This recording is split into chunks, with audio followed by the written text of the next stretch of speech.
कहीं ना जी जिस ईसा ने आना था ये वो है, उसके रूप में है।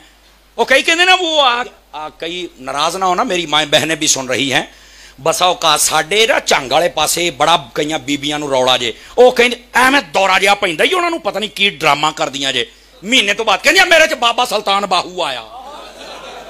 नाराज ना होना, पता नहीं यहां पर किसी को ये ऐसी आदत ना हो। याद रख लें, इसको अरबी जुबान में हुलूल कहते हैं कि दो जिस्मों का एक जिस्म हो जाना। ऐसा हो सकता नाले अगली गल भी सुन लो, खुदा दी कसम है साडे बाबे बड़े बागैरत जे,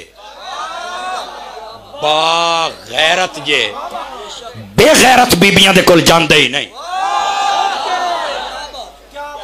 हुण मट्ठे पै गए, हुण मट्ठे पै गए। नहीं कहते ना साडे बच्चे बाबा आ गया, मैं बल्ले बल्ले बल्ले बल्ले बल्ले, क्या बात है जनाब, पूरा बाबा। तेनू शर्म तो हया नहीं आउंदी। और कई मर्द ड्रामा करते हैं, फलाना बाबा। ओ बह जाओ बेनस्लिया, नाराज ना होना। मैं आपको कह नहीं रहा, अल्लाह दी कसम मैं सच्चियां सुना रहे हैं। ये हमारी शरीयत का हिस्सा ही नहीं, लोगों ने ड्रामा बनाया।